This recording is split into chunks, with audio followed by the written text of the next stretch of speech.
No, it's just good luck. God was watching over me. Klein modestly stepped aside and invited Stuart in. What he said was the truth, and this matter did involve good luck. Long before Stuart had accepted the mission, he already knew of Emlyn White's whereabouts. Stuart shivered as he took off his coat and hat and hung them on a rack in the hall. The darn weather is getting colder.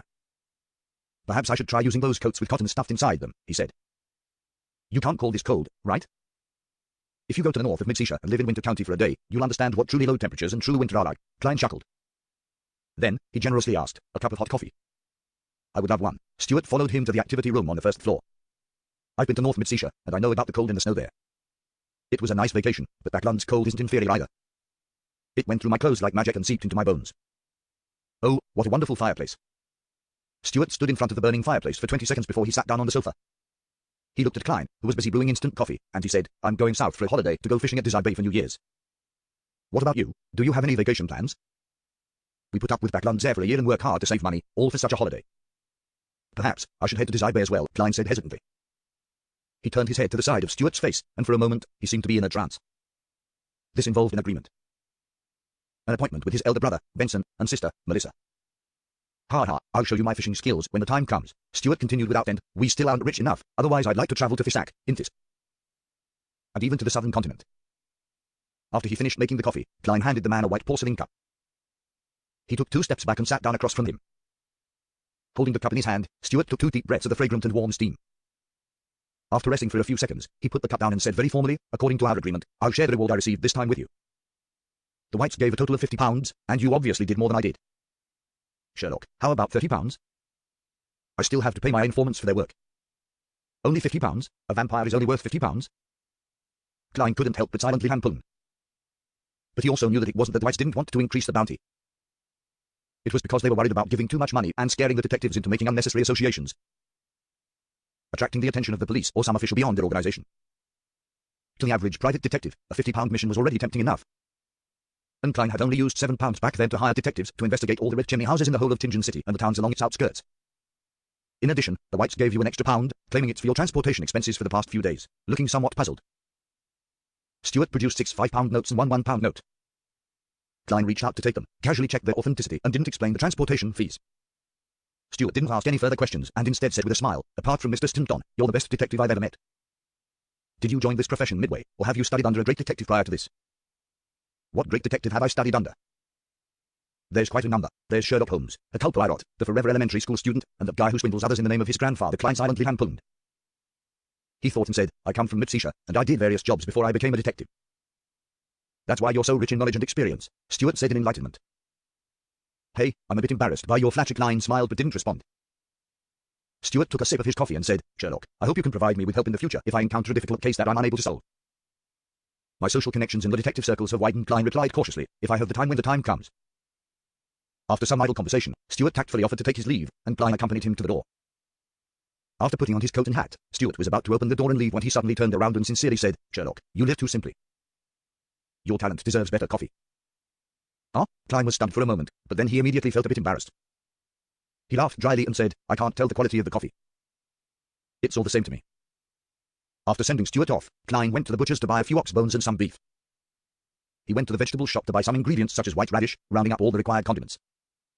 He wanted to prepare beef bone radish soup for dinner and eat it with the leftover rice. As for noon, he found a random restaurant on the streets and ate a small serving of lamb chop. After a leisurely afternoon, Klein continued to study the Book of Secrets, and the more he read, the more he realized that he knew little about mysticism.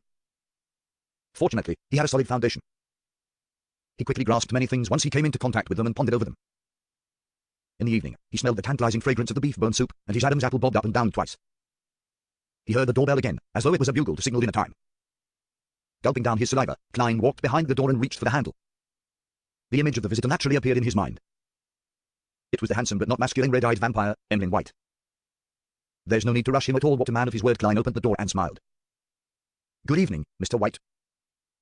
Emlyn raised his chin, letting his impatience show in his expression. He was about to say something when Klein looked at his brown clerical robes and said with a knowing smile, You just came over from the Harvest Church. Who was the one who said he could resist last night? Unable to maintain his gentlemanly demeanor, Emlyn gritted his teeth and said, That old man, that old man. Damn it, how do I get rid of this inducing suggestion? Before Klein could reply, he patted the clothes on his chest and said with a stern face, Take me to the patient. There's a good dinner waiting for me. As he spoke, he sniffed indiscernibly, as if he had smelled something. Klein picked up his coat and hat without saying another word. All right, I'll take you there now.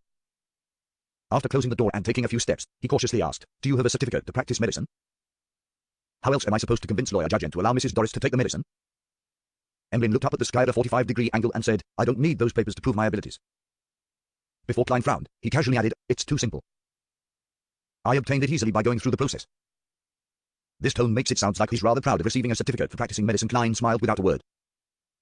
Looking at the wet ground in front of him, Emlyn casually said, do you know what I like most about Backland? What? Klein responded without any curiosity. Emlyn chuckled and said, the persistent gloomy sky with fog that blots out the sun. This allows me to go out during the day without feeling too much discomfort. It's great, except for the air. In other words, the sun really would deal certain damage to vampires. Fortunately, I thought of this yesterday and didn't bring the sun brooch with me, otherwise, I wouldn't be able to communicate with Emlyn. Klein seemed to gain an understanding. As they conversed, they had already arrived outside the Judge N's, and Klein went up to ring the doorbell. After a while, the door opened, and Mrs. Doris, who was dressed thickly at home, said with pleasant surprise, Mr. Detective, I wasn't expecting you. Brody the black cat crouched to the side, looking at Emlyn warily, as though it felt that something was amiss about him. Klein pointed to the vampire beside him. I became acquainted with a doctor who's good at treating lung diseases, so I've asked him to come and give you a checkup. Let me do the introductions. This is Dr. Emlyn White. Is that so? You still actually remember this? What a good child. Doris happily invited the two inside. Child Klein's mouth twitched, but he didn't say anything in the end. On the way into the living room, Emlyn whispered, the patient's problems are irreversible. She's very old and rather weak. Even if I give her the medicine, she would only be able to live through this winter. She would pass away in 3 to 5 years. Unless she's given an immortal potion or the like as spoken in the legends, that's all that can be done. Or should I turn her into a sanguine? But at her age, she can no longer endure the changes beyond the characteristic can do to her body. Furthermore, my parents and I don't have any excess characteristics left. Irreversible. Klein was startled and silently sighed. He said to Emlyn, make her the medicine first. We'll leave that to after the winter. All right, I have a type of ready-made medicine with me that's suitable for this kind of situation. Emlyn didn't stand on ceremony as he sat down on the sofa. At that moment, lawyer Judge N was walking out of the kitchen as he took off his apron. He asked Klein about the purpose of his visit. Dr. White, what do you think of my grandmother's lung disease? Judge N asked seriously. Emlyn was obviously very experienced in such situations. He first explained the ins and outs of lung disease, and after most of it flew past Judge N's head, he said, what she needs most is warm and healthy air. That's my most sincere advice. In addition, I have special medicine that she can take for free. As he spoke, he took out his certificate and a small metal bottle. Will there be any side effects? Judge N asked cautiously. No, the only problem is that it can't cure the root of the problem completely. It's just a temporary cure, Emlyn replied in a very professional manner. If it weren't for Detective Moriarty, I wouldn't let anyone try it. Perhaps I can give it a try? Cough. Mrs. Doris interrupted. Judge N glanced at Klein who, having performed the divination prior to this, nodded affirmatively. All right, Judge N finally made his decision. He watched warily as Mrs. Doris drank the bottle of medicine and carefully observed her reaction. There wasn't much change to Mrs. Doris at first, but she gradually began to feel her breathing lighten. She stood up and bent down to pick up the cat. She happily said, I feel much better. Seeing this scene, Judge N's usually stoic face had his lips curled up slightly. However, Klein was thinking about the 3 to 5 years. He curled a smile and sighed to himself. This can also be considered a type of magic show, I guess. Using beyond the powers to create fake outcomes to make the audience happy. Referring to Jimmy Kudo from Detective Conan, referring to her Jim Kleindachi from the Kleindachi case files. After waiting for more than half an hour and confirming that nothing unexpected had happened, Klein and Emlyn White left lawyer Judge N's house and proceeded in silence. Each of them preoccupied with their own thoughts. Soon, they arrived outside 15 Minsk Street. The vampire, Emlyn White, put his fist to his mouth, coughed lightly, and said, the payment has been paid. I hope we won't meet again in the future. That sounds pretty cool, but Mr. White, have you forgotten something important? Klein smiled politely. I will visit Bishop Utravsky every now and then, and I hope you will not be at the Harvest Church when the time comes. That way, I don't have to busy myself with finding a way to solve the inducing suggestion planted in your psyche. Emlyn White's expression suddenly became very strange. He stayed silent for 2 seconds before he raised his chin and said, we have many powerful mysticologists among the sanguine. I will write to them for help. After he finished speaking, he pressed his hand to his chest and bowed to bid farewell. Turning around and taking a few steps, he suddenly slowed down, turned his head, and asked hesitantly, what were you cooking over here? Beef bone radish soup, with rice and chili peppers from the Finapota Highlands, Klein said in anticipation as he breathed in the fragrance drifting out from the house. Emlyn frowned and shook his head. Chili peppers aren't things fancied by the sanguine. Frankly speaking, it's hard for me to imagine a vampire eating chili peppers. Of course, I occasionally imagine a vampire holding a steamed bun and chewing on garlic and onions. Klein silently lampooned, pointed to the door, and indicated that he was about to enjoy his dinner. Emlyn White thought for a second, lowered his voice, and said in deliberation, last night, I thought over things for a long time and found out that you actually didn't do anything. So why are you asking for compensation? That old man would have let me leave at any moment. Klein chuckled. No, that's not how the accounts are done. Your parents assigned the mission to find you, not to save you. In the end, I found you. According to the agreement, the reward should belong to me. Besides, if I hadn't reminded you, you might have stayed in Harvest Church for weeks or months before you realized that you were free to leave. Furthermore, you wouldn't have noticed the seed planted in your mind. Are you hinting that my intelligence isn't up to par? Emlyn's face twisted. No, I'm saying it directly. Klein smiled but didn't say anything else. He just opened the door and went straight to the kitchen, his mind full of the clear and alluring soup, the white rice, the soft yet chewy beef, the marrow hidden deep in the bones, the sweet, refreshing radishes with meaty flavors, and the shredded chili from the Finnapota Highlands. In the spicy hot shreds, there were also pink rose salt and green parsley leaves. On Thursday morning, as promised, Klein went to the value for money coffee shop in East Borough. Old Kohler, who was still wearing the same thick jacket as before, was sitting in a corner, matching tea that barely tasted like tea with a loaf of black bread. Klein came in front of him, took out the things he had prepared long ago, and pushed them towards him. It was payment consisting of 2 5-solly notes, 4 1-solly notes, and a handful of copper pennies specially designed to increase the effect of the payment. Old Kohler stared straight at them for quite a while before finally reaching out his right hand to take them with a tremble.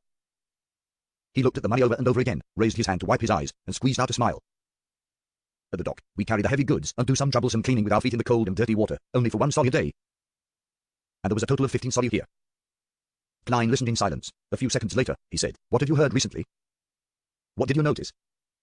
Old Kohler put away his payment, took another sip of his tea, pinched the corners of his eyes and said, "I've met a lot of dock workers. And I've reconnected with friends I used to know when I was a tramp. Some of them have found employment in factories, and some of them have been switching between the workhouse and the parks. Hey, just like how I was in the past. Recently, there has been a rumor from who knows where that since we believe in one of the 7 gods, why don't we directly pray to the creator of everything? It's said that he didn't truly pass away, and he remains in everyone's body and in all things. Praying to him will result in our redemption. Not only will we enter his kingdom after death, but we will also have a better life before death. For example, we don't need to work so hard, and we can have butter and oily meat every day. This is some theory the Aurora Order has spread about the fallen creator. After what happened to Lanny Vass, they began to pay attention to the poor in East Borough, the dock area, and the factory district, hoping to use them for certain purposes. I wonder if the 3 churches have noticed this. They probably have. Klein tucked a piece of butter between 2 slices of toast and took a bite without knowing what to expect. Old Kohler went on for a while before saying, "Mr. Detective, according to your instructions, I paid attention to the female textile workers. In the end, with the help of the police, their struggles failed, but, hey, the leaders became the factory's supervisors, and a third of them lost their jobs. Some of them are actively looking for new jobs, some have become street girls, and some have gone off somewhere. The entire East Borough is in chaos. If this was the situation when Rear Admiral Hurricane Kilangos came to the back land, he could come to East Borough to kill 1 or 2 people every day without anyone discovering or noticing the act. Klein sighed in his heart. Old Kohler continued to recount what he saw and heard daily before saying, "By the way, Live's youngest daughter has gone missing." Live? Klein was certain that he had never heard of the name. Old Kohler then said in realization, "She's the laundry maid you and Mr. Reporter met last time, the one who was arguing with someone. She was always at home doing the washing with her 2 daughters, but yesterday, when her 2 daughters were returning home from delivering the laundry, one of them ended up missing. The younger one, what a pity. She's been a widow for years, and she has always been counting on her 2 daughters, and now the police in East Borough definitely won't look too hard for her. Unlucky people tend to meet with even worse situations because they have no ability to resist danger or change their environment." This phrase suddenly flashed through Klein's mind. After a few seconds of stone-like silence, he said, "Take me to see them. I'm a detective, so maybe I can help them find her." "They have no money," Old Kohler reminded him. Klein picked up his hat and cane and said, "I occasionally do volunteer work too. Sherwood Borough, in the apartment which the 2 ladies originally rented." CO had resumed her life as a bounty hunter, and Force hastened the pace of her new book, hoping to save the money needed for the Beyonder ingredients required by the Trickmaster potion. But writing a book wasn't something one could write that easily. Force scratched her hair irritably and decided to go out for a walk to seek out inspiration. As she walked, she found that she had unknowingly returned to a familiar place. Diagonally ahead of her was the Joseph Clinic, a fairly large private clinic where she had first worked. After staring at it for a while, Force thought of the old lady who had guided her into the Beyonder world. She turned into a small alley on the right and took a short cut to a nearby street. The 2 sides of the street had leaves fluttering down the parasol tree. It was a relatively quiet place. Force remembered that the old lady lived at Unit 39. Back then, she would occasionally visit personally to deliver medicine, give injections, or even to help with the daily chores. It's almost been 3 years. That place should have been rented out again. There might have been several changes in tenants. I still remember when I came to tidy up the items she left behind. I discovered many notebooks about mysticism. Force walked under the nearly barren parasol tree and slowly approached Unit 39. As she recalled her past experiences, she gradually gained some inspiration for writing. At that moment, she saw an old man in a heavy woolen coat and a black half-top hat standing in front of Unit 39. He had rung the bell 3 times. After a few minutes, seeing that no one was opening the door, the old man with blue eyes shook his head and turned around. He whispered in puzzlement, "Still no one." He suddenly noticed Force, who was looking at him from nearby. He hurriedly walked over, gently and urgently smiled, and said, "Beautiful lady, do you live in this district? Do you know Lord Barrow and Orlisa?" Or Lisa, isn't that the old lady's name? There haven't been any tenants in this house lately. After some deliberation, Force said, I don't know if the Mrs. Orlisa I know is the one you're looking for. She lived here for a long time, but she passed away 3 years ago. Passed away 3 years ago? What about Law Barrow? The old man with wrinkles at the corners of his eyes hurriedly asked. Her husband passed away even earlier than she did, Force answered honestly.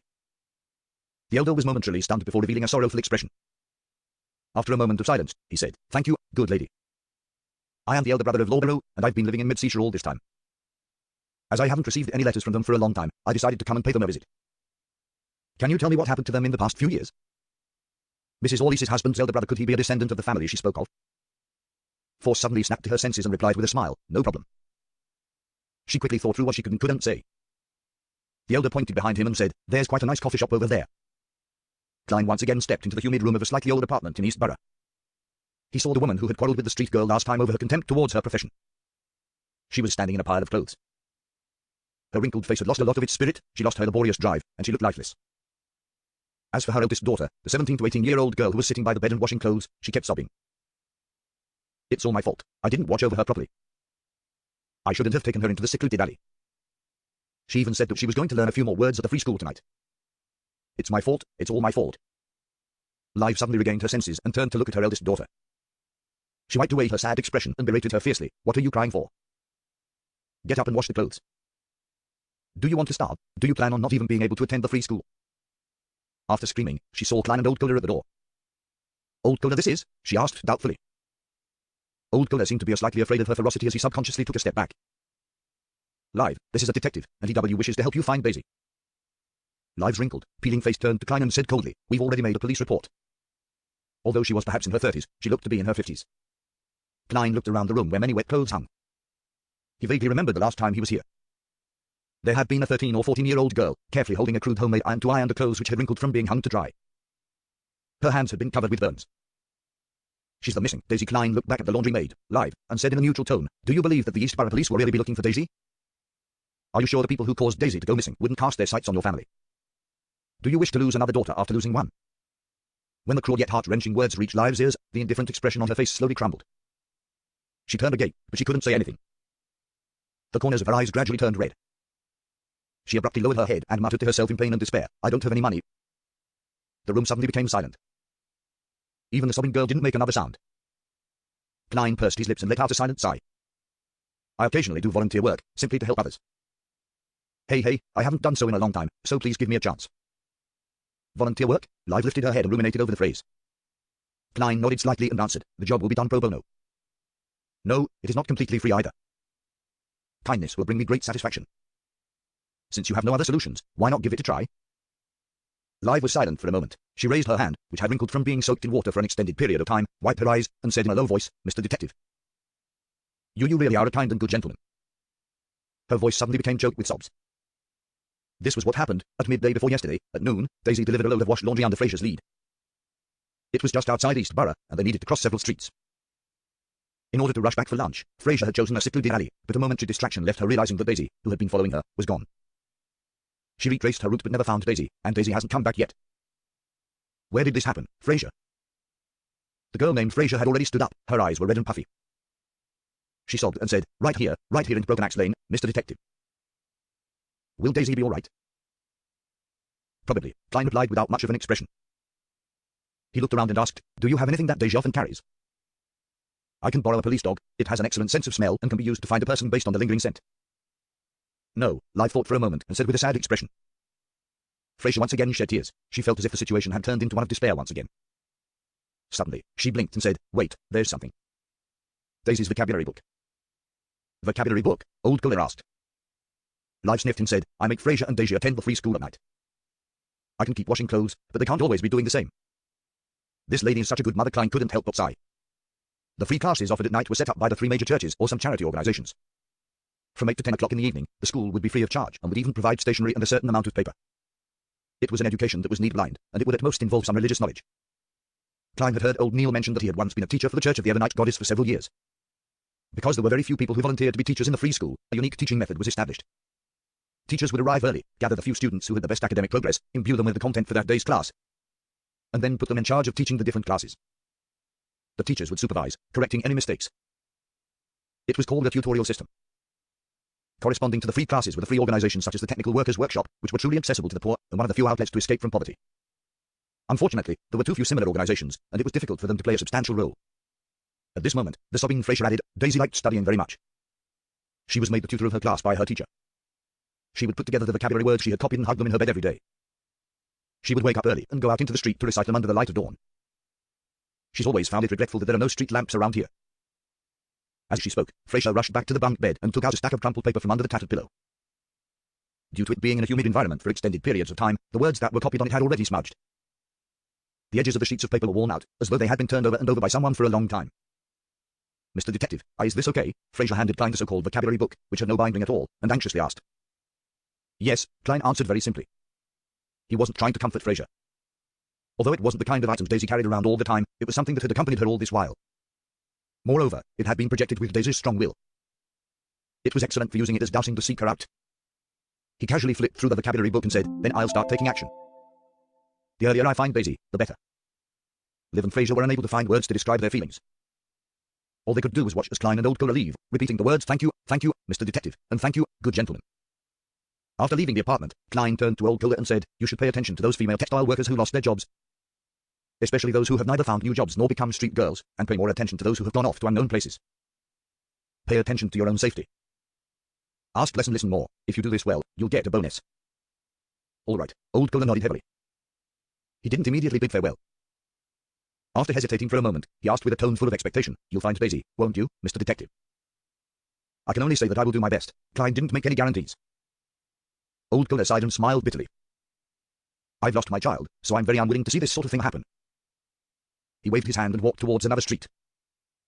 Klein left the area at a leisurely pace, wrapping Daisy's vocabulary book around the head of the cane and, without attracting any attention, completed a dowsing rod seeking. There are results, towards the northwest for the time being. It's not possible to confirm if I'm suffering any interference or misdirection. He looked down at the direction in which the cane was going to fall and put out his palm to steady it. According to the revelation, Klein went all the way out of East Borough and hired a rental carriage. Half an hour later, the carriage, which occasionally changed directions, stopped at Iris Street, near Chilwood Borough and West Borough. It stopped in front of a house with a vast lawn, a wide garden, a small fountain square, and a marble statue. At this moment, Klein's cane had fallen down inside the carriage and was aimed straight at that direction. Through the window, Klein could see the guards patrolling inside the gates and ferocious dogs with their tongues out. The security inside was quite tight. More importantly, even without using divination, his spiritual intuition made him sense that there was great danger hidden within. What is this place? How can Daisy's disappearance involve such a dangerous place? Klein thought for a few seconds, then he told the carriage driver to keep going. The carriage driver replied with some surprise, Sir, are you not here to visit Mr. Kappheim? Kappheim? The name sounded extremely familiar to Klein. He smiled and asked, why do you think so? There will always be people coming out from East Borough who ride in my carriage all the way here. Hey, this is the home of the rich and powerful Mr. Kappheim, the carriage driver casually replied. East Borough Kappheim tycoon Klein suddenly remembered who Kappheim was. There were many rumors that he was the leader of a bloody criminal organization which was stained with blood. He was involved in the disappearance of many innocent girls. And in reality, he was a tycoon who knew quite a few important figures. Without another word, Klein leaned back against the wall and half closed his eyes. The horse carriage slowly moved forward. The luxurious villa was left behind as it disappeared from the window. In a small booth in a coffee shop, Force already knew that the old man across her was called Lawrence Nord, who came from Mid-Seashire's Constant City and was a public school teacher. He didn't know that Mrs. Orlice's husband was dead, nor that Mrs. Orlice had inherited his estate and become a beyonder. Much less know that Mrs. Orlice had left me her relics. Could he also be a beyonder? Does he have the ability to divine? After taking a sip of thermo coffee, she organized her words and said, I was a doctor at the nearby Joseph Clinic, and Mrs. Orlice came to see me often. That was when her husband, Mr. Lawborough, had already passed away. Sometimes I would accompany her by chatting with her and helping her do things like. So in the end, she made a will, giving me her savings and cash. She donated jewelry, books, furniture, and other things to a charity. This was done under the supervision of her assigned law firm. Force was telling the truth, but not the whole truth. Lawrence pinched his forehead and said, what a pity. I don't understand why Orlice didn't contact me over all those years. She didn't mention your name. She was vaguely dissatisfied with Mr. Lawborough's family, Force replied frankly. Lawrence fell silent for a moment before saying, thank you for informing me.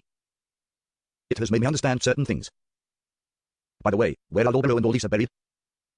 Grim Cemetery. Force took out a pocket watch and gave it a look before saying, Mr. Lawrence, I still have things to tend to. I should be leaving. Lawrence didn't stop her. He got up and saw her off. After sitting down again, he rubbed his temples in distress and silently muttered to himself, Lawborough is dead, and he didn't leave any children behind. And I don't know what Orlice did to his beyond the characteristic Richard died at the hands of the Aurora or Sam doesn't even wish to contact us at all. having no interest in shouldering the responsibility of the family name. Will the Abraham family slowly disappear like this? Lawrence sat in the coffee shop booth, unable to stop himself from thinking about the hardships of the Abraham family over the years. Ever since they had split up into smaller families and settled in other places, the elder council's control over the family members hit rock bottom. A great number of Abrahams refused to advance, in order to avoid the effects of the curse. Hence, many of them remained at sequence 8 or 9. Some didn't even attempt to become beyonders, wishing to be ordinary people with a certain amount of knowledge so as to live a calm and peaceful life. The elder council believed that this was an act of forgetting the family's honor, but it couldn't be harsh on such actions since it was tantamount to self-destruction. In such a situation, the upper echelons of the Abraham family began to think of introducing changes. They imitated the teacher-apprentice inheritance system of the life school of thought, and they trained non-family members, hoping that once they advanced to become high-sequence beyonders, then they would, in turn, be able to help the Abraham family deal with the curse that had existed for about 1,500 years and find their ancestor, Bethel Abraham, who had vanished in the War of the Four Emperors. The plan started off smoothly, and the apprentices, who didn't have to worry about the curse, quickly became stronger and stronger under the Abraham family's meticulous nurturing. Within a short period of 10 years, there were several strong sequence 5 individuals among them, while not a single person among the direct descendants of the Abraham family was sequence 6. The trunk was too weak, but the branches were too strong.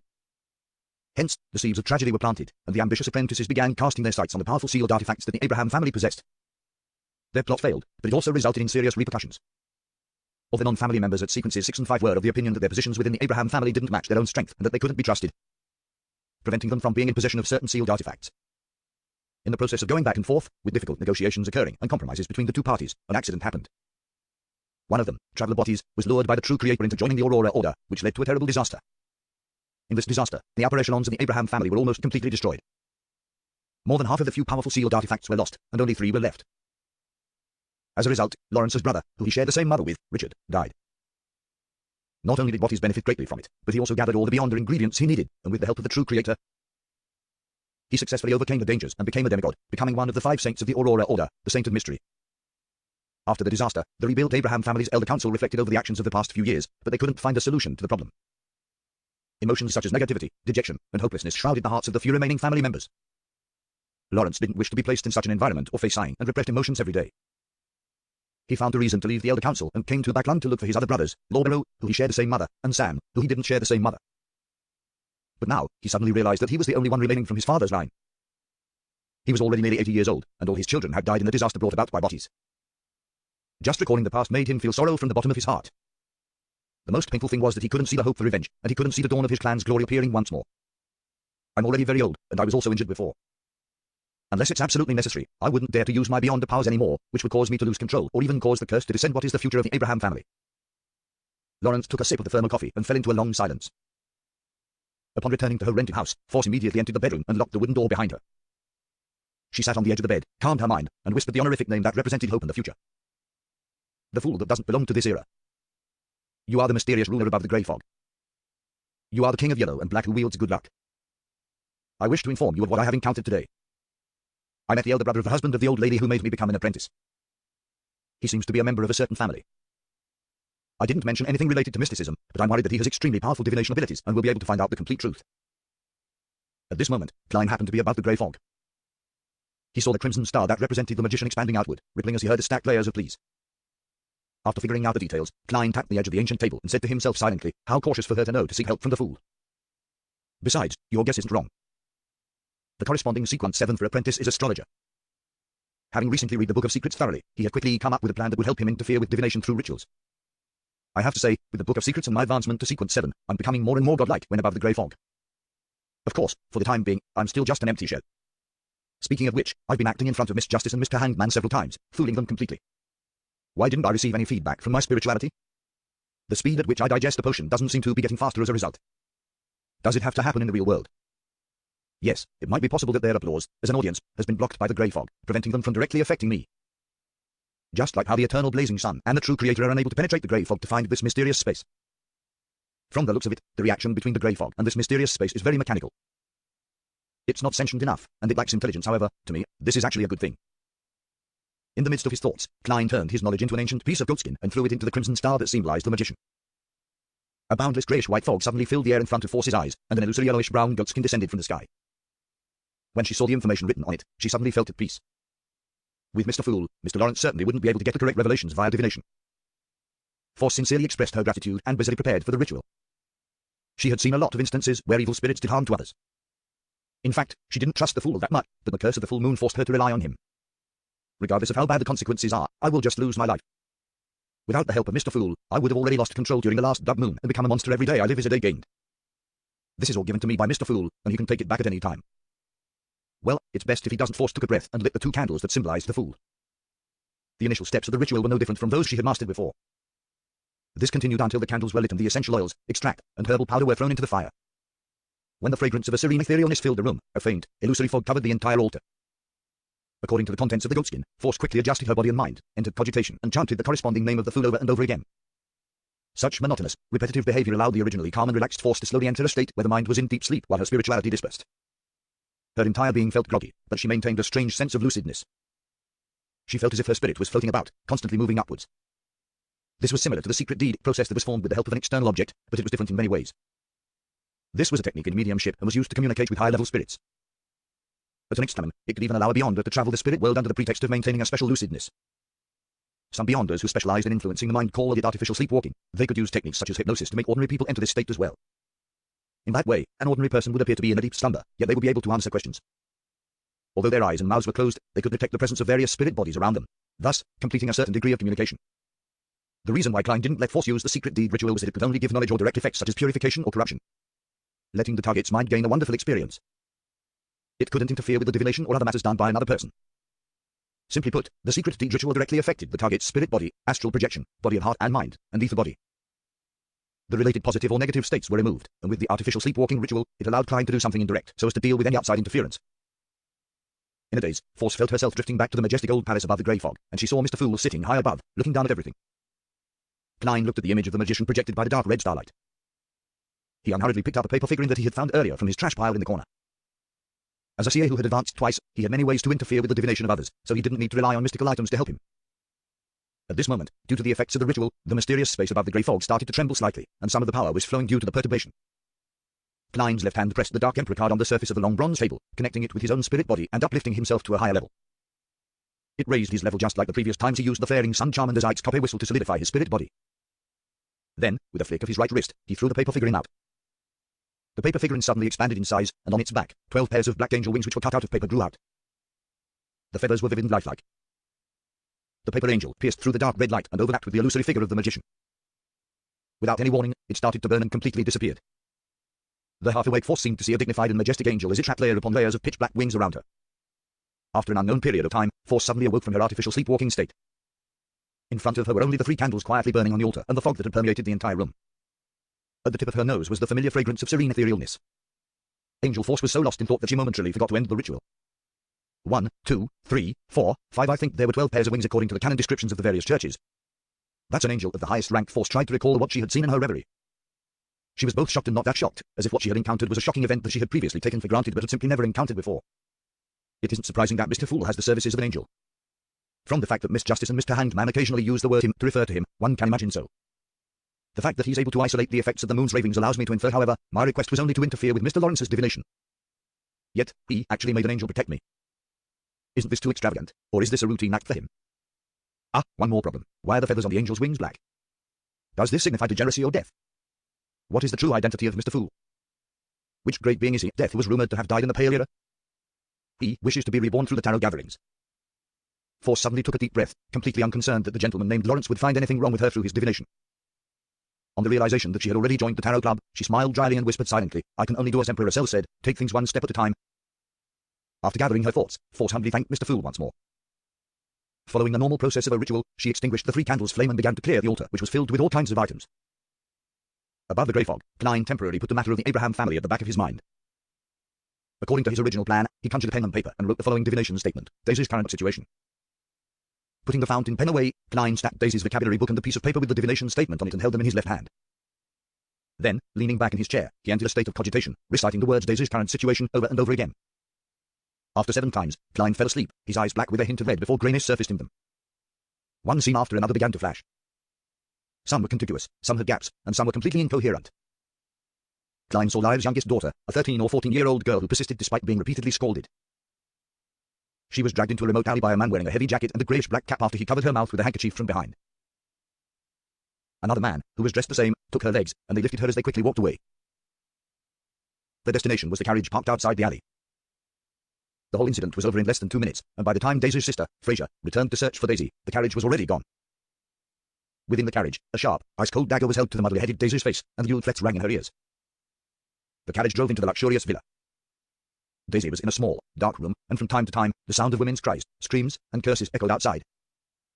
Daisy woke up and cried out for help, but the door was opened, and she was kicked away. The pain made it impossible for her to get up. She wept as she constantly cried for Mother and Fraser. Klein opened his eyes and realized that the paper he held in his left hand had already been crumpled by his tight grip. He had established that Capine was the mastermind behind the many disappearances of young ladies, and that he was the boss of the criminal organization. The problem, however, was that the case shouldn't and couldn't involve powerful Beyonder forces. At most, there would be a few money-hungry Beyonders at sequence 7, 8, or 9 that were helping out. It wouldn't have made Klein's spiritual intuition give him warnings of intense danger the moment he approached the villa. Is Capine himself a sequence 6 or even sequence 5 Beyonder? However, it's not difficult for a Beyonder of this level to earn money. There's no need to do such dirty and complicated matters. He just has to find all the gangs and collect protection fees via a protection racket. It would be easy. And it wouldn't dirty his hands could there be some hidden plot behind Capine's human trafficking. As he pondered, Klein used the power of the Grey Fog to restore Daisy's vocabulary book to its original state. After a few seconds of silence, he took out another piece of goatskin and wrote a new divination statement. Saving Daisy is a dangerous matter. After reading it carefully twice, Klein removed the spirit pendulum from his left wrist, letting the topaz pendant fall and hang above the surface of the paper. Almost to the point of touching the statement. After taking a few seconds to compose himself, he closed his eyes and began to recite the divination statement he had just written. When he finished reciting it, Klein opened his eyes and looked at the pendulum in his left hand. The topaz pendant was rotating clockwise at a fairly fast frequency and with a rather high amplitude. This meant that saving Daisy was a rather dangerous act. However, it isn't one of total despair. There's still a possibility, a significant chance of success, as long as I can see that Klein deciphered the revelation from the spirit pendulum. He leaned back in his chair, closed his eyes, and said with a self-deprecating smile, "Wasn't I looking for an opportunity to perform? This is it. As a magician, I have to challenge something of a higher difficulty. Otherwise, I would be called a trick master and not a magician. Completing the seemingly impossible, even if the outcome is nothing but an illusion, that's the image of the magician in my heart. As for whether it's one of the rules or not, I still need confirmation." Klein tapped the edge of the ancient table and quickly made his decision. To him, the most troubling thing about saving Daisy and dealing with Capine was that he didn't know anything about Capine. He didn't know how many other Beyonders were in the villa or the sequences and pathways they had. This made Klein unable to make specific preparations. And for a magician, the first rule was, never perform unprepared. Many seemingly impromptu performances actually involve significant preparations. For example, long periods of practice or thorough mastery of diverting attention away from the situation.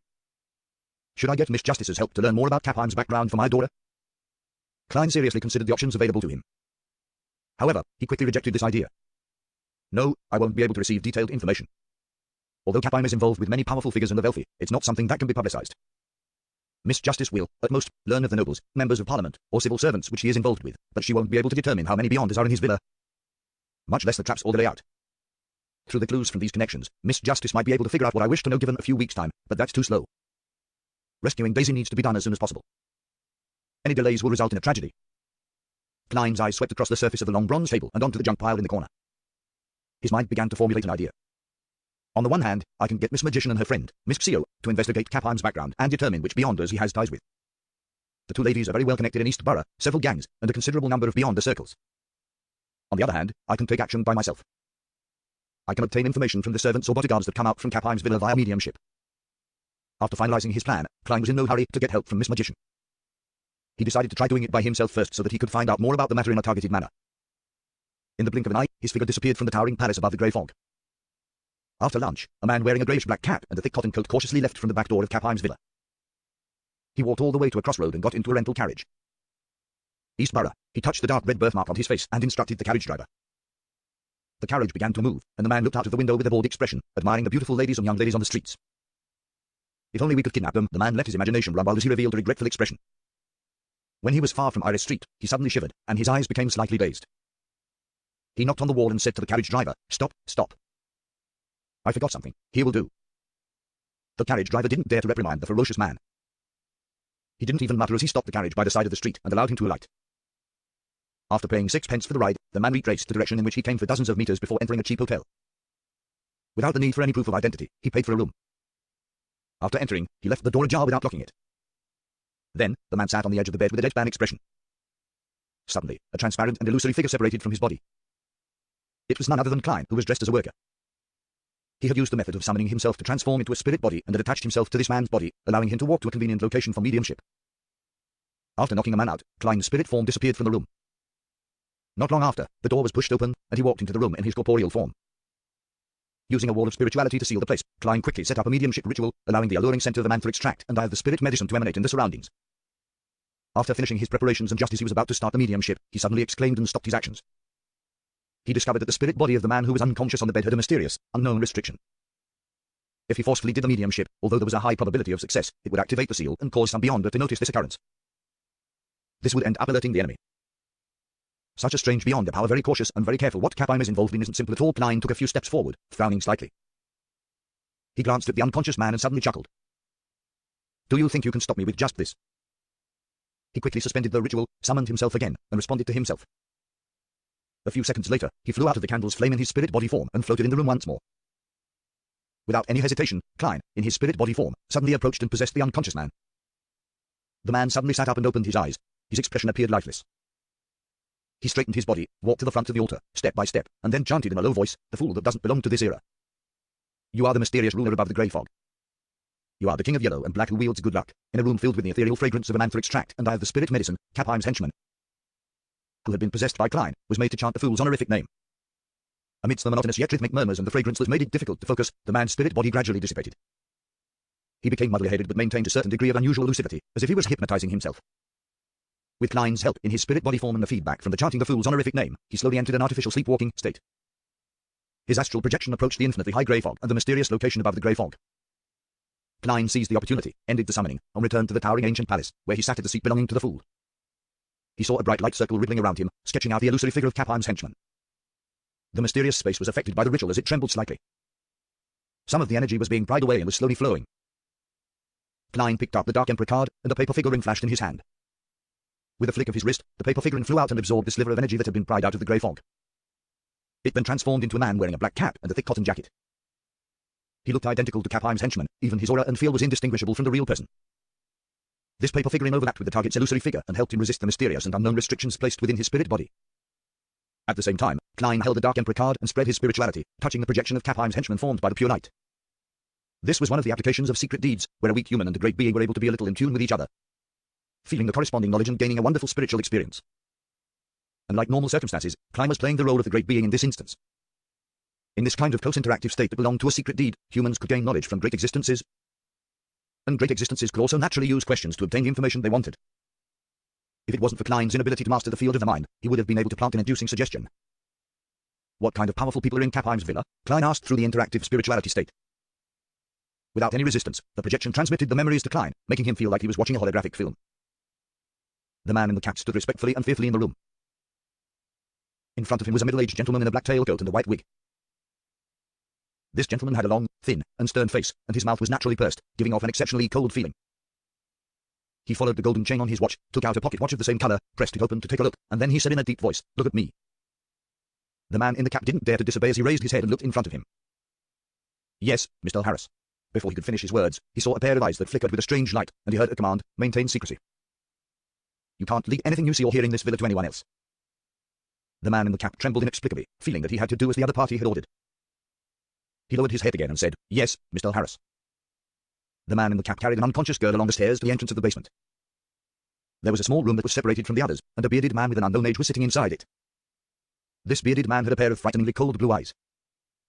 He held a thin piece of flannel in his hand and was carefully cleaning the greyish-white rifle on the table. The rifle was thick and long, connected through a pipe to a large mechanical box of the same color. It was a high-pressure steam rifle. That was a military-controlled item. "Mr. Police," the man in the cap bowed his head in greeting.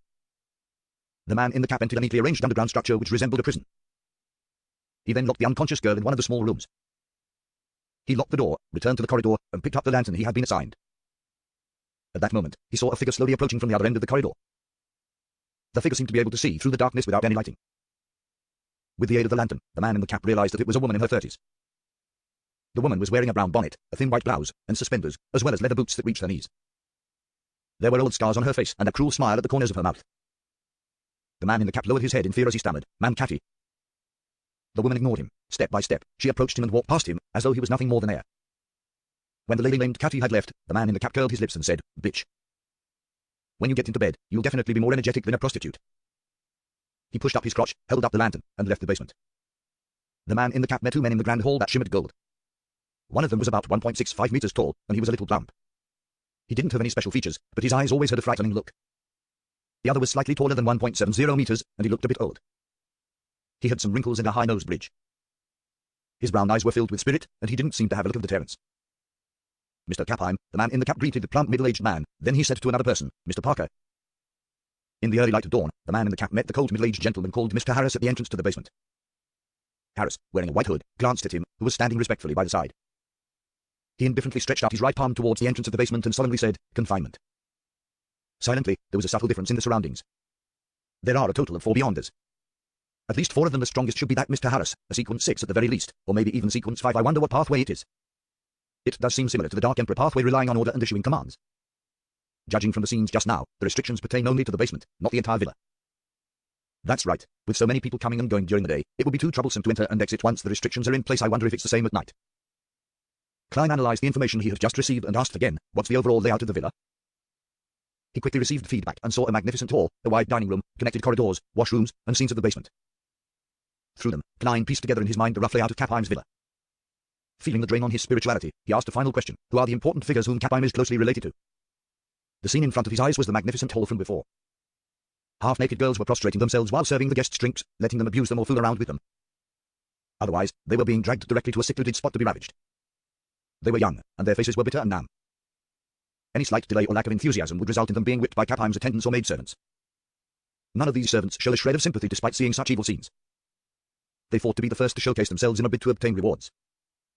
Klein saw Kapheim among the guests, the cold Mr. Harris, and a member of Parliament from the House of Commons who often appeared in the newspapers, Vadira, a fat man who was addressed as Deputy Chief. Is that one of the Deputy Chiefs of the Background Police Department? That's one of the higher-ups of the police department. To think that not a single one of those servants are good is understandable. The villa's hired personnel must have been screened before and would have to be sufficiently trustworthy. Klein rubbed his forehead, halting the secret deed ritual. The man in the cap was only an inconsequential leader, and that was all he could know or participate in. Even at this moment, the mysterious restriction on him was still unperturbed. Klein ended the ritual and allowed him to vanish from above the grey fog as he returned to the real world. He sat by the bed and looked at the man in the cap who was unconscious. According to the information he had just gathered, he analyzed the feasibility of a performance and considered one plan after another. In the end, Klein came up with a definite idea. He whispered to himself, perhaps, I don't need a helper. A helper would drag me down instead, making it inconvenient for me to escape in times of danger. Picking the right time is very important. Nearly 50 minutes later, the man in the blackish grey cap appeared in East Borough as he headed straight for the streets controlled by this Manger gang. As soon as he saw a few dark-skinned, lean people with ferocious looks, he immediately went close. Pretending to not watch where he was going, he bumped into one of them. Damn it, you bunch of trash, the man in the cap cursed loudly and punched at one of them. Highlanders, who loved to fight, didn't back down and entered a brawl with him. In the process, the man in the cap pulled out his dagger, and the other Highlanders also drew their weapons. Slash. During the battle, a dagger stabbed into the capped man's neck as he failed to dodge in time. It went right into his arteries. The man in the cap fell as red blood pooled around his head.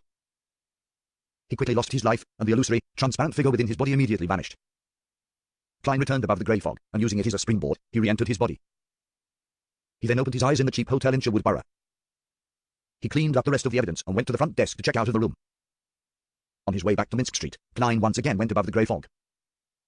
He wanted to divine a simple but crucial piece of information. He picked up a fountain pen and wrote down a line of text. Kapheim's dinner time today. Putting down his dark red fountain pen, Klein picked up the piece of paper with the divination statement and leaned back in his chair. His lips moved as he whispered, Kapheim's dinner time today, over and over again. Klein's voice echoed above the empty grey fog as his eyes rapidly turned dark, and his eyelids drooped. In a fragmented dreamscape, he saw the spacious, elegant dining room where there was gilded porcelain cutlery, caviar, roasted chicken, lamb stew, fried ribeye steak, deep-fried dragon bone fish, thick creamy soup, and so on. The food was placed in a certain order according to specific requests in front of several diners. Among them was the slightly plump Kapheim, the middle-aged gentleman in a white hood, Harris, the thin-bloused Cathy, and Parker, whose face was rather unintimidating due to his old age. Looking out from the end of the dining table, he could see a window decorated with gorgeous decorations. Outside the window, the clouds were sparse, and the crimson moon was faintly discernible in the air. Klein opened his eyes and marked the location of the moon in his dream. Using his knowledge in astromancy, he quickly calculated a rough corresponding time. It looks like it's from 7:30 to 7:45 in the evening. Considering those few scenes, Kapheim and the others have already finished more than half their meals, so I can push the time back by another 15 minutes. That way, 7:30 is the best choice, Klein muttered silently to himself as he interpreted the revelation from his dream divination. Eating at 7:30 was not a rare occurrence. This was even considered mainstream in the Lowen Kingdom and even the Northern Continent, because many middle-class people, either due to their personal situations or because of low rent, lived in the suburbs and had to commute to work by taking the short-distance steam locomotive. By the time they got home, it was usually after 7 in the evening, so it was normal for people to have dinner between 7:30 and 8 o'clock. Klein had had the same experience in Tingen City, but that was because he had no servants and no housewife. Once the three siblings returned home, they still needed to busy themselves for quite a while before they could enjoy any hot food. It wasn't because they lived far from work. This was why civilians and the poor often had dinner between 7:30 and 8 o'clock. As lunch and dinner were separated by quite some time, afternoon tea, which should have belonged to the upper-class citizens, became popular among the middle-class citizens and civilians. When he finished the interpretation, Klein recalled the revelation he had just received. Klein became acutely aware of the problem: where were Kappheim's wife and children?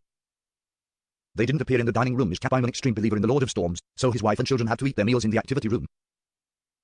Or is there another reason? Or could he be unmarried and childless? He's already a middle-aged man. Klein tried to divine the situation, but he failed to receive any effective revelations, so he gave up. 7:30. He repeated the time once more before returning to the real world. In the evening, even at home, Kappheim, who was wearing a formal bow tie, narrowed his eyes and looked at his subordinates before him. He asked in a slow but chilling voice, "Fabian is dead?" "Yes, boss." Even though he had been working with Kappheim for many years, his subordinates still felt fear and horror. "Odysseus, call me Mr. In a few years, you'll have to call me Sir Kappheim." Kappheim loosened his bow tie and casually handled a thick cigar. "When did Fabian die? How did he die?" "This afternoon, I sent him to Eastborough to do something. He ended up in a conflict with his Manger gang and got stabbed in the leg," Odysseus described in a trembling voice. Kappheim, who was toasting the cigar, said in an unperturbed tone, "Fabian is really a fool. But are the Manger gang fools to not know that he's my subordinate? Mister, as you know, Highlanders often join the Manger gang when they arrive in Eastborough, and they're barbaric and reckless, and they don't give a shit who's who," Odysseus quickly explained. Kappheim snorted. "Have they forgotten that this isn't the Highlands? Or have they forgotten who I am? Odysseus, I want the body of the Manger gang's leader from that block. Can you do it? If you can't, I'll sink your wife, your child, as well as you into the Tussock River." "Mister, no problem." Odysseus immediately raised his voice. He immediately asked in a low voice, "Who can I mobilize?" Kappheim was about to reply when the door suddenly opened and the middle-aged gentleman with a white wig, Harris, walked in. He gave Odysseus a cold glance before casting his gaze onto Kappheim. "I heard that one of your subordinates had a conflict with a gang in Eastborough and ended up dying." "Yes, Mr. Harris." Kappheim stood up, cigar in hand. Harris stared into Kappheim's eyes and said, "You want revenge on them?" Kappheim's forehead suddenly dripped with beads of sweat. "No, not at all. Mr. Harris, you misunderstand." Harris nodded slightly. "You have to remember that during this critical period, we have to try our best to not cause any trouble unless necessary." He paused for a second and observed Kappheim's reaction. "You are not the only human trafficker in Bagland. We can support you, but we can also do so for others. You have to remember this point. The reason why I picked you was because you were vicious and shameless enough. However, you were extremely cautious. It wasn't because you were the biggest human trafficker." From the side, Odysseus listened to the duo's conversation. He wished that he was just a mass of air. That way, he didn't need to see how humble his boss, Kappheim, was. Without a trace of anger on his face, Kappheim smiled and said, "Mr. Harris, my main concern is that Fabian's death isn't simple. It might disrupt your plans." "No, there's nothing wrong with his death," Harris said in an affirmative tone. "I didn't get any feedback." "Is that so?" Kappheim acted enlightened. "Then I'm relieved." He looked at Odysseus and signaled him to leave. He then lowered his voice and said, "Mr. Harris, this time, they're the kind of goods you like from this batch." Seeing Harris's expression soften but not show any signs of emotion, Kappheim quickly added, "We've already finished gathering the ones that will be sent over." Harris nodded slowly. "Send her to my room tonight." "Yes, Mr. Harris," Kappheim said with a big smile. After Harris left, his face turned gloomy. He took a deep breath and whispered, "I hope that you can keep your promise this time. I don't want to be involved in anything like that anymore." He clearly remembered that year during the harvest festival, someone had come to him, hoping to get a batch of innocent girls. From that day on, the trajectory of his life had undergone tremendous changes. He had taken a fifth of the market share of the unlawful slave trade. He quickly became one of Bagland's rather famous tycoons, acquainting himself with several important figures and dragging them into the abyss of depravity. At this point, he desperately wanted to cover up the sins of his past. He wanted to let Kappheim undergo a catharsis, allowing him to become a true member of the upper class. However, for the time being, he was unable to do so. Glancing at the cigar in his hand, he picked up the framed photograph of himself with a beautiful woman and two children. Rubbing the surface of the photo frame with his thumb, Kappheim narrowed his eyes and whispered to himself, "After this deal, you should be able to return." At dinner time, Kappheim walked out of his study, a warm smile plastered over his face again. "Man Catty, there's your favorite caviar and the roast chicken specially prepared for you this evening," he said to the woman in the thin blouse. Catty touched the old scar on her face and nodded without saying a word. Kappheim knew that she was silent and fierce, so he didn't continue. He watched her as she took her seat. Then Harris, wearing a white wig, entered the dining room, nodding slightly to each of the diners. The elderly Parker took a sip of his pre-meal wine, smiling as he motioned for Kappheim to sit down. The white napkins were spread out, and the food was served one by one. Kappheim raised his glass and chuckled. "Holy Lord of Storms, let's toast to a beautiful future." "To a beautiful future," Parker responded. Harris didn't say a word. He merely held the wine glass in his hand and made a gesture. Cathy completely ignored them. At this moment, the classical clock hanging in the hall read 7:23. In a cheap hotel in the Backland Bridge area. The disguised Klein took out his golden pocket watch, looked at the exact time, then he took out holy night powder, and he sealed the room with a wall of spirituality. After doing that, he quickly set up an altar and conducted a ritual. I summon in my name the fool that doesn't belong to this era, the mysterious ruler above the grey fog, the king of yellow and black who wields good luck. When the ritual was over, Klein immediately took 4 steps counterclockwise and went above the grey fog, ready to respond to himself.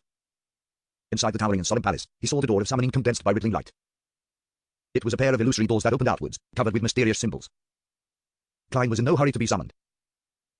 Instead, he took out the sun brooch and other mystical items, and he absorbed them into his spirit body according to his plan. Finally, he picked up the Dark Emperor card and let his spirit body envelop it. All of a sudden, Klein felt as if his spirit body had turned corporeal with flesh and blood. It was as if he could lift a gun and move a table and chair. A dark and ethereal mist rose up around him, and as the mist clung onto the surface of his body, it formed an imposing set of armor. He had a black crown on his head and a long cape of the same color on his back. At that moment, Klein was like an emperor about to embark on a journey. Dark Emperor. He examined the purifying bullets and revolver that he didn't bring with him before taking a step forward and entering the crack on the illusory door. Leaping out of the candlelight, he immediately flew under the cover of the night towards Capheim's villa on Iris Street in Sherwood Borough. Not long after, he floated in front of the artificial fountain and approached the villa's entrance at a relaxed pace. The patrolling guards passed by him, but they didn't have any reaction. Since it wasn't really late into the night yet, there were no Beyonders on guard outside. In addition, Klein wasn't afraid that the powerful Beyonders inside would notice and have a premonition. It was because the Dark Emperor card possessed anti-divination and anti-prophecy characteristics. With a black crown and a solid suit of armor, Klein stood in the doorway, attuned himself for a few seconds, and took a step forward. His seemingly physical body silently passed through the door and entered Capheim's villa. The first thing that met him was a spacious hall with lots of chairs and clothes racks, and behind it was a magnificent hall with gold as the main color theme. There was no ceiling, only a dome reaching 3 stories high. A giant crystal chandelier hung down, and on each petal was a pearly white candle. Through a thick, heavy door to the left of the hall was an elegant and exquisite dining room. The fragrance of roasted meat was the richest inside, concealing the smell of alcohol and other food. Klein was in no hurry to enter the dining room. He partially circled the exterior first, occasionally reaching out his hand to pull on the greyish-white gas pipes. It appeared as if he was experimenting with his physical strength, after carrying the Dark Emperor card, to see how much of an impact he had on the real world. While he was a seer and clown, Klein's spirit body only had an intuition ability that was separate from divination. He possessed only 2 spell-like powers, which were to directly attack the soul and to freeze the target through contact. Once he advanced to the magician sequence, even if Klein didn't rely on the beyond the powers of his physical body, he could still use paper figurine substitutes and air bullets in his spirit body state. In addition, he began to be able to possess others and gain basic control of the target.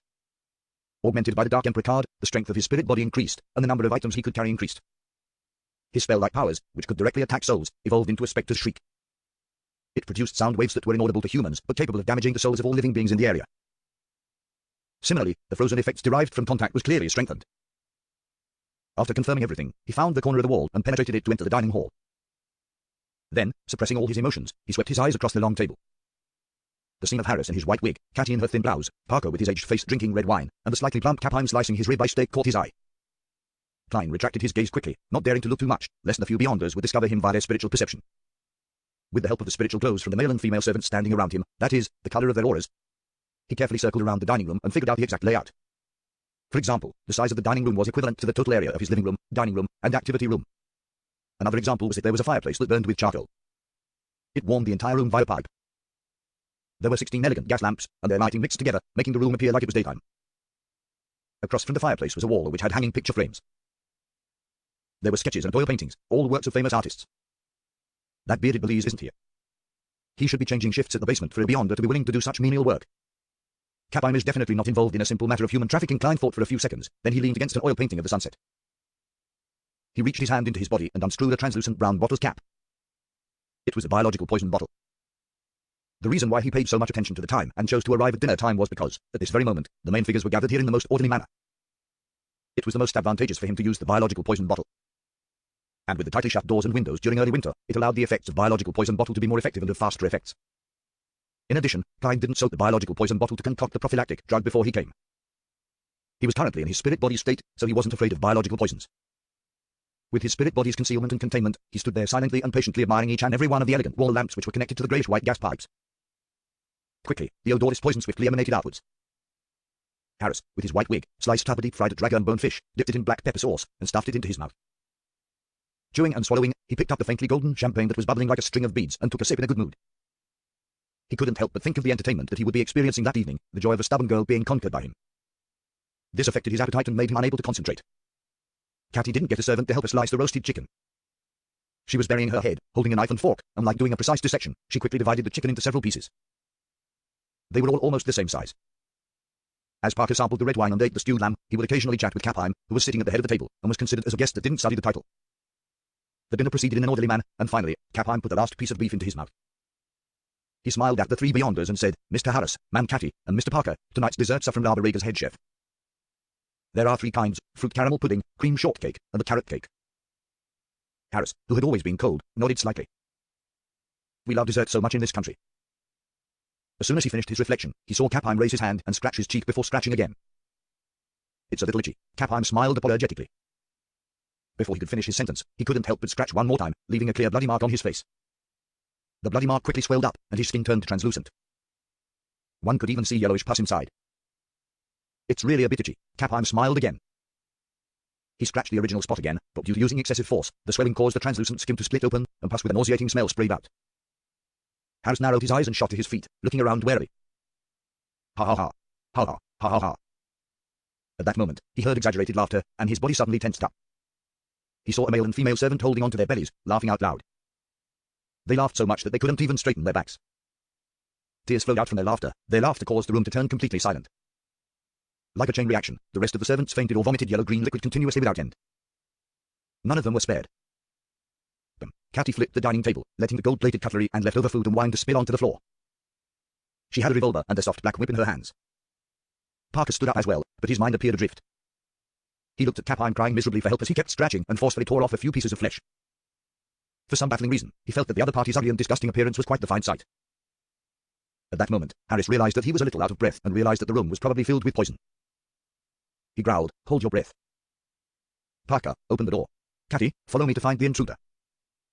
At this moment, Harris was grateful that the dinner had been enjoyed with Capheim, and there were quite a few attendants around. These ordinary people's ability to resist poison was far inferior to Beyonders. The fact that they showed signs ahead of time had allowed them to detect that something was amiss even before the poison had reached the deepest part of their bodies. Parker, who was the lowest sequence, should be the one with the most severe symptoms among us. Harris suddenly had this thought. Creak. As Parker opened the door to ensure that the dining room was no longer sealed, Harris, relying on his spirit vision, discovered an illusory figure quietly fleeting around. The figure wore a thick and imposing black armor, and a pitch-black crown on his head. A mask of the same color covered his face, making him look like a king from the spirit world. It was none other than Klein. Harris raised his right hand and pointed at the black figure that couldn't be seen by ordinary people. He chanted in ancient Hermes, "Imprison." All of a sudden, the black figure's surroundings turned viscous, as though it had transformed into a giant amber or produced a sealed, transparent wall. The figure was rooted to the spot, hardly able to move. Catty had taken aim long ago, and she pulled the trigger. They worked well together. With 2 bangs, the light golden bullet, filled with strange patterns, penetrated the viscous air and hit the black figure. The bullet pierced through and struck the wall opposite. The black shadow self-ignited, reduced to a roughly cut paper figurine. Within the pale golden flames, the paper figurine was quickly reduced to ashes. With a strange, crisp snap, the light from the 16 elegant gas lamps in the fire burning quietly in the fireplace suddenly lit up, leaving Harris, Catty, and Parker with only a brief flash of red before their eyes. Soon after, all the flames were extinguished, leaving the dining room illuminated by the human height street lamps outside the window and the crimson moonlight shining through the layers of clouds. It made the place abnormally dark and silent. Harris and the others once again relied on their spirit vision and spiritual perception to search for the ghostly intruder. At the same time, he realized that the poison wasn't showing its effects fast enough. It wouldn't really flare up until he finished the enemy. Therefore, he paid attention to the movement at the entrance of the basement. He pointed at the door again and said in ancient Hermes, "Confinement." The entire dining room suddenly froze, as if there was an additional layer of an invisible wall that even spirit bodies couldn't penetrate. Harris wanted to make it impossible for the intruder to escape. "I found you." Wielding the revolver in one hand and the whip in the other, Catty noticed a black figure floating in the air. A strange light flashed in her eyes, and before she could attack, her mind buzzed as if someone had struck her head with a wooden stick. She felt as if she had encountered an indescribable shriek. A few drops of sticky blood slowly dripped from the tip of her nose. Harris only felt slight dizziness, while the symptoms of shortness of breath seemed to worsen. Parker, the weakest of them, was seeing stars, and his steps became unstable. Suddenly, someone patted Parker's shoulder. A cold and gloomy feeling gushed over, causing him to freeze on the spot. It was as if he was completely covered in ice, and the cold moisture seeped into his bones. A familiar, deep voice sounded in his ears. "Imprison." Parker was instantly trapped by the transparent wall that imprisoned the door. However, Klein didn't possess him and went straight through instead, avoiding the effects of Harris's spell in a timely manner. Harris narrowed his eyes and waved his right hand. Release. The invisible prison around Parker's body immediately collapsed, leaving not even a single trace of it behind. However, he didn't regain his mobility. Instead, he slumped to the ground, shivering continuously, as if he was still frozen. This wasn't only an after effect of soul touch, but also the effect of Klein's direct attack on his soul. Parker, who was only a sequence 8, was unable to recover in a short period of time. He couldn't even control his breathing and, as a result, inhaled large quantities of the biological poison, which was identical to the one in his body, once again. His weakened state caused the poison in his body to act faster. His eyes stared blankly as he instinctively changed direction. He saw Capine rolling on the ground and scratching his face and body constantly. He saw the thin strips of flesh hanging by the side of the wounds and the ghostly white color of his bones. Parker gasped and struggled to climb over. Capine, whose itch made him rip off the outer layer of his skin, suddenly discovered that Parker was crawling toward him with bloodshot eyes. He had a bad premonition, but he had no strength to dodge as he couldn't stop scratching. He didn't even have the ability to shout no, except for using a blood-curdling cry as a substitute. At this moment, Klein, who had dodged the imprison spell, shouted holy in ancient Hermes.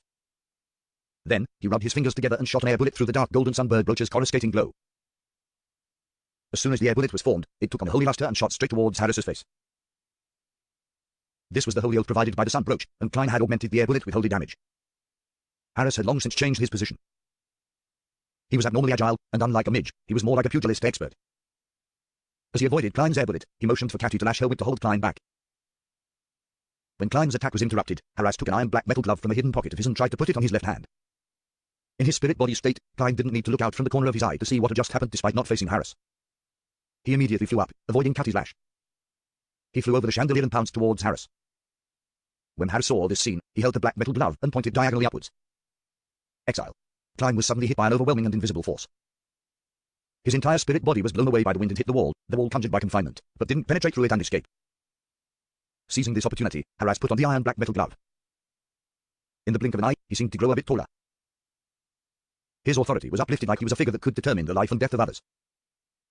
The moment Klein was released from the exile state, he felt an inexplicable sense of horror. He couldn't help but want to lower his head, to prostrate, to listen to Harris's every word and obey every order given by him. His movements had become sluggish, and his pupils reflected a rapidly approaching Catty. Pa! Catty lashed out with her long black whip and hit Klein accurately. The long whip passed through his spirit body, but it brought a great deal of pain to Klein's psyche, as if someone had pressed a red-hot iron to the weakest part of his body. He jerked his head up and let out a scream. As for Catty, she pulled the trigger of the revolver in her other hand. Bang! Bang! 2 bullets, with a light golden glow, shot out one after another, striking Klein's body. Bright rays of light bloomed, and the figure wearing black armor rapidly thinned, turning into a paper figurine and quickly burning into ashes. Klein appeared in a dark corner. The sun brooch inside his spirit body was glowing with a dark golden light. Warm powers instantly filled his body, and the extreme horror that Harris had subjected him to quickly disappeared. One of the spell-like effects of the sun brooch was horror immunity. In the short span of less than a minute, Klein had already been forced to use paper figurine substitutes twice. Although it was partly because he did it on purpose, it was still enough to prove the strength of Harris and Catty's joint attacks. It was enough to confirm the divination outcome which Klein had received. This operation would be quite dangerous. If Parker hadn't been temporarily crippled by the effects of the biological poison bottle and his initial surprise attack, the situation would have been even more dangerous. His plan was to rationally give up if all 4 paper figurines were used up and his opportunity had yet to appear. It wasn't because Klein didn't wish to prepare more substitutes, but because his spirituality could only afford 4 times while in combat. As for the confinement effect that Harris had created, Klein wasn't worried at all. He was now a spirit body that had been summoned. As long as he ended the summoning, he would immediately return above the grey fog. Unless it was intercepted by powers at the level of deities or the special effects of sealed artifacts at grade 0 or grade 1, nothing could interrupt this process. Previously, when Klein went to the Royal Museum to steal the Dark Emperor card, the woman who was suspected of being a high-sequence beyonder was unable to stop him from leaving. This was the main reason why Klein dared to challenge the impossible even though he knew that the danger was great. Seeing that the enemy was no longer horrified, Harris put on his black metal gloves and signaled Catty to hold Klein back. He then pointed forward and solemnly said, "Spectres and wraiths are prohibited here." Klein's body that was covered in black armor immediately trembled as he was strongly repelled by a powerful, invisible force. However, the level of the Dark Emperor card was extremely high, causing the level of the spirit body to be relatively high as well. This kind of influence that was directly aimed at a particular existence was quickly suppressed. Harris narrowed his eyes, feeling that the intruding spectre was very strange. He saw that Klein easily escaped Catty's intervention via flight, so he pushed his palm forward again and announced in ancient Hermes, "Flying and floating are prohibited here." All of a sudden, Klein felt his body become heavy, and he plummeted from midair to the ground. Catty quickly rushed over, and with a flick of her wrist, she lashed out with the whip that directed torture on the mind and soul. She still had many beyond the bullets on her, but there were fewer than 3 that were targeted for spectres and wraiths. Therefore, she temporarily gave up on using the revolver and only relied on her auxiliary weapon. Klein rolled on the ground, skillfully dodging Catty's whip. He heard the crack of the whip as it hit the ground. Cathy was about to sweep the whip when she felt an itch at her throat. She coughed twice and missed the opportunity to continue her relentless attack. This was a sign of the poison acting up. Harris took a deep breath, held his breath once more. He folded his wrist, pointed to himself, and said, "Disciplinary target, wraiths and spectres." The surface of his body immediately emitted a light as bright as the morning sun. Even his fist began to shine with lustrous brilliances. Boom. The marble under Harris's feet cracked soundlessly, and his tall, thin body pounced swiftly and fiercely, allowing him to immediately close in on Klein. At this moment, he looked even more like a knight than Cathy. Boom. He threw a punch forward, and the air seemed to explode. However, Klein had pulled back ahead of time, dodging the punch with the wind. POW. Cathy helped from the side and lashed out with her whip in the direction in which her enemy was dodging. This forced Klein to have no choice but to roll again and again. He took on a fighting stance while keeping an eye out for Harris's spell like in prison. As lashing sounds echoed, Harris kept attacking while Cathy aided him from the side. In less than 2 minutes, Klein was forced into an unavoidable situation. Even rolling was of no use. Cathy's black whip lashed out at Klein's face, and he was only able to take one step sideways before being hit in the arm. That piercing pain attacked his psyche once again, causing him to freeze on the spot. Even his spirit body became somewhat thinner. Seizing this opportunity, Harris clenched his left fist and solemnly declared, "Death." His body then merged with some sort of strange force, creating an obvious afterimage as he slammed into Klein. Swing. The figure covered in black armor instantly broke into pieces, turning into pieces of paper that fluttered in the air like a butterfly. Klein had expended his third paper figurine. Harris's gaze swept across the room and quickly locked on to the enemy that had appeared in the corner. He sneered and said, "Let me see how many substitutes you have left." In the process of searching for the enemy, he discovered that Parker was squirming on top of Capine. The scene was bloody and disgusting. It was a repulsive sight, both terrible and horrifying. However, Harris didn't have the luxury of time to save his subordinate. He was well aware that the effects of the poison would only worsen over time, so he had to get rid of the enemy as quickly as possible, so he couldn't be distracted. If he didn't, he would have to leave the dining hall first to recover from the poison, thus allowing the enemy to escape without getting any useful information. He signaled Cathy to go forward again, so as to hold back Klein, who couldn't fly or float. He took a breath and tried to catch a breather. "There's a strange smell in the air. This is probably a result of the increasing toxicity of the poison." This thought flashed through Harris's mind, but he didn't think too much about it. He raised his left hand and solemnly declared, "The illegal intrusion of another's house is a crime." An illegal intrusion. While repeating the statement for a second time, Harris found it hard to breathe again. For a moment, he was unable to catch his breath, so he could only stop midway. He took another deep breath, adjusted himself, and spoke again. "The illegal intrusion of another's house is a crime." He repeated it 3 times, and Klein, who was still unable to extricate himself from Cathy's entanglement, felt a baffling chill.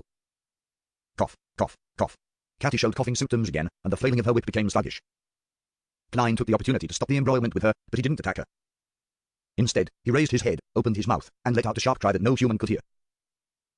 Cathy's head jerked up, and her body swayed. She felt like the ground was bobbing up and down. Harris only felt a slight dizziness before returning to normal. He looked at Klein coldly and said in a majestic voice, "The guilty should be restricted." Klein, who was lunging at him, found to his surprise that his feet had seemed to be immobilized by invisible shackles. It made his movements suddenly turn rigid. Cathy, who had recovered a little, swung open the revolver's cylinder and quickly removed the spent and unused rounds. Then, she took out a quick reloading device and stuffed 6 rounds of ammunition, including her remaining purifying bullets, into the cylinder. Harris clenched his left fist and prepared for an attack. He wanted to chain his attack with Cathy's shooting, in a bid to completely finish the enemy or to expend his substitutes. At this moment, the black-armored Klein smiled. It was because the opportunity he had been waiting for had come. He knew that it would take time for the biological poison bottle to show any significant effects. And once beyond his sense that something was wrong, they would act accordingly, either to find the hidden enemy or to escape the toxic environment.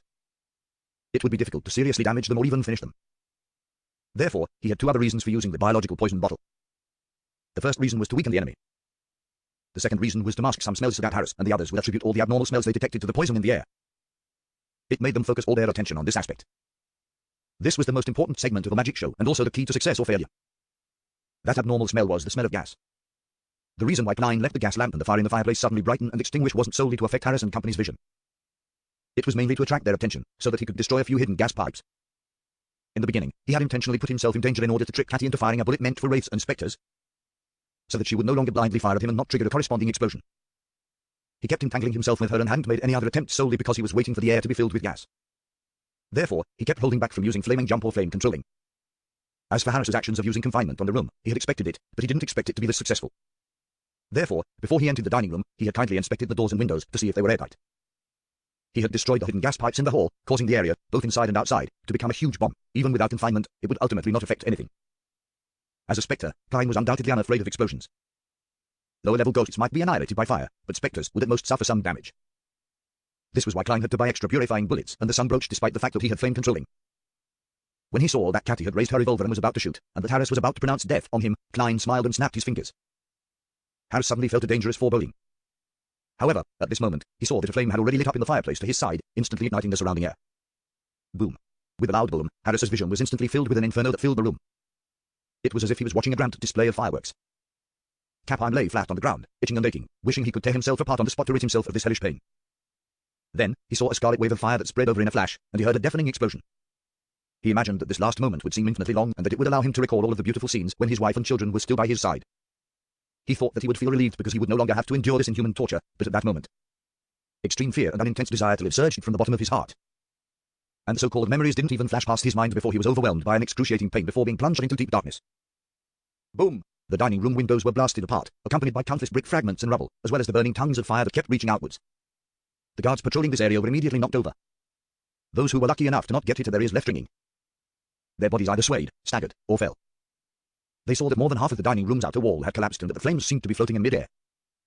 The residents of the entire street and the police officers in charge of the surrounding area heard a loud boom at the same time, leaving them confused and frightened. In the dining room, dressed in black armor and a black crown, Klein stood there, bathing in the red flames and enjoying the strong blasts of the waves without flinching. A lot of the black gases around him had dispersed, and even his spirit body had suffered some damage, but it wasn't serious at all. Beside a toppled table, Parker and Capine were blasted into a corner, their heads were cracking and their bodies charred. The surface of their bodies was still quietly burning with flames, and the rest of the servants were in a similar state. In the area opposite the fireplace, Cathy, who had been unable to avoid the attack in time, was slammed into the wall and then fell to the ground. Her body was mangled and covered in blood, and there were a lot of charred marks on her skin. Not a single piece of her skin remained intact. She wasn't dead yet, but she had fainted from her severe injuries. Even so, she still coughed while convulsing, inhaling large amounts of the lingering flames. The black whip also suffered similar damage. Many cracks appeared on its surface, and a small portion of the whip was ignited. None of the beyond the bullets that she possessed were spared from the explosion. Cathy was no longer capable of fighting. Harris had rolled in time to protect his vitals, but there was still a lot of blood and charred flesh on him. He staggered to his feet, revealing that his back, his hair and his legs were ablaze with red flames. His breathing became more difficult, and his body suffered relatively severe injuries. However, this was sufficient to prove the robustness and strength of his body. Or rather, having worn the black iron glove, his body became sufficiently robust, and his physique was sufficiently strong. However, this was within Klein's expectations. Since he was unable to assess how much damage his opponent could take, he had overestimated his enemy's constitution while coming up with a plan. Out of the corner of his eye, Harris saw that Klein was almost perfectly fine. His pupils shrank as he hurriedly stretched out his left hand and pointed in that direction. He said in a low voice, "Exile." Again, Klein failed to resist and was pushed away like scrap paper in a hurricane. He flew out of the dining room. In the hall outside, after the momentary ignition, the fire had already weakened. Another wave of disaster was brewing due to the wooden staircase, but the damage here wasn't too severe because the main body of the explosion had been confined to the dining room. Seizing this opportunity, Harris suddenly turned around and ran outside without looking back. Even though the flames covering his body were still burning, he didn't waste any time to deal with them. He knew that he was in a terrible condition and on the brink of losing control. Furthermore, the effects of the poison would soon reach its peak. Compounded by these two factors, he didn't think that he had any chance of defeating the intruder. It would be the same even if he had the help of the Sequence 7 police at the entrance to the basement. Harris believed that if this battle continued, the only thing that awaited him was having the poison act up or him losing control due to his injuries. Once he decided to run, he didn't care about Cathy, who was still alive, anymore. When Klein, who had just stabilized his body under exile, saw this scene, he immediately raised his head, opened his mouth, and let out a shriek that no human could hear. Harris felt a wave of dizziness, and his feet paused for a moment. His skin, which was still in relatively good condition, was now covered in dense, translucent blisters. This was an early sign of him losing control. However, he quickly recovered and continued his mad dash, escaping from the lawn of the villa. He's really hard to kill. Klein didn't pursue him in order to avoid an accident. He remembered that his goal was to rescue the victims and not to wipe away these degenerate beyonders. More importantly, he had expended a lot of his energy and had suffered heavy injuries. If he were to give chase, he might not be able to stop Harris's berserk counterattack. Klein snapped his fingers and fired an air bullet. The bullet struck Cathy in the head, ending her pain. Immediately following that, Klein turned around and flew towards the entrance to the basement. Belize, who had a full beard, had been keeping an eye on the situation outside. But he didn't dare to leave his post out of fear that the intruder's accomplices would take the opportunity to break into the dungeon. At this very moment, he held a high-pressure steam rifle and had his spirit vision activated. He had been frightened by the loud boom and became abnormally tense. Immediately afterwards, he saw the dignified spectre fly over, and without hesitation, he raised his rifle and pulled the trigger. Bang! White mist was ejected from the barrel, and a sharp-tipped pale gold bullet was shot forward at an astonishing speed. Klein was prepared and long had a hunch. He had drawn out a small curve before Belize fired. The bullet tore through the hall, past the front door, and to the outside. At the same time, Belize rushed out of the duty room, holding his high-pressure steam rifle, and took on a threatening pose as he quickly moved towards the door. He believed that the intruder, who could deal with Harris, Cathy, and Parker, would be able to easily kill him as well. Besides, such a big commotion must have attracted a lot of attention. He couldn't be certain that the mandated punishers would come over to investigate. Therefore, his only choice was to flee. Klein once again let out an invisible shriek, making police feel as if he had been smashed by a hammer. He saw stars as a few drops of blood dripped from the tip of his nose. But this didn't stop police from running. After shooting at Klein to stop him, he was already running into the hall, tumbling towards the door. Klein hesitated for a moment, then he gave up on chasing and fighting. He turned off the main valve, went to the entrance of the basement, and snapped his fingers repeatedly. Bang, bang, bang. Air bullets shot at the invisible walls, gradually disintegrating the confinement. This was also one of the reasons why Klein dared to cause a gas explosion and use the biological poison bottle. With the effects of Harris's confinement in the underground dungeon, as long as it wasn't a frontal assault, he didn't have to worry about accidentally harming those pitiful girls. He destroyed the locks and flew into the dungeon, first finding the cell where Daisy had been held based on the revelation from his prior divination scenes. He then confirmed that she wasn't hurt too badly and was still able to move. Then, his body turned illusory and melted into the metal door. Creak, creak, creak.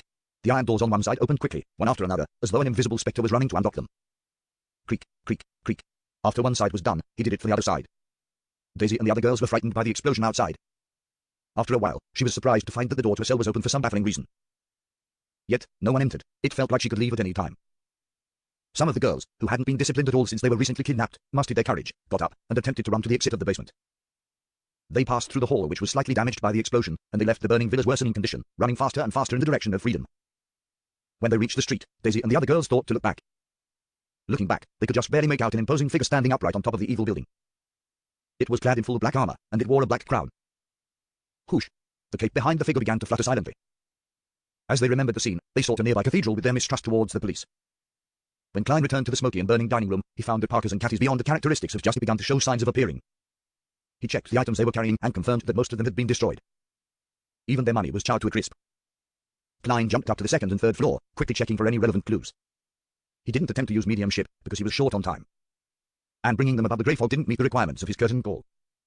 If even a minor leader was made to maintain secrecy, then these important figures would definitely have their own restrictions. They aren't good candidates for performing mediumship as I please. Furthermore, the previous series of required actions is too troublesome, complicated, and inappropriate for the current situation that I'm inclined ended his investigation with nothing to show for. But he picked up a deck of tarot cards. Returning to the destroyed, charred dining room, he took out all the major arcana cards from the tarot card deck and walked over to Kapheim's corpse. Then, he specially took 2 of them and scattered the rest over Kapheim's body. When this was done, he covered Kapheim's eyes with the 2 tarot cards he had specially drawn. They faced up with their main side. By this time, Parker's and Cathy's beyond the characteristics had appeared. Tens of seconds later, an illusory door covered with complicated symbols appeared in midair outside the villa. The door opened without a sound, and from it, a handsome man in a crisp suit walked out. He looked to be in his 40s, mature and elegant. He had a pair of golden eyes, and with just one sweep of his face, he locked onto the dining room in the midst of the fire. At this moment, a strong gust of wind blew past, and a figure flew over at high speeds. It was an old man wearing a soft hat. His silver eyes had an abnormal seriousness to them. He was wearing a black robe with the symbol of the Lord of Storms embroidered on it. It was none other than the Cardinal of the Church of the Lord of Storms, the Archbishop of Backland, Spellsinger of God, a snake. "Why are you here?" Ace asked in a deep voice. Any beyond-related matters in Sherwood Borough came under the jurisdiction of the Holy Wind Cathedral, so he was entitled to ask. The handsome man's expression turned slightly nasty as he replied, "I live nearby." They were close to the West Borough. The 2 of them didn't speak any further. They landed on the ground at the same time and entered the explosion site. A violent hurricane churned and swept away the flames, sending them to the artificial fountain outside. The wind seemed to have a life and intelligence of its own.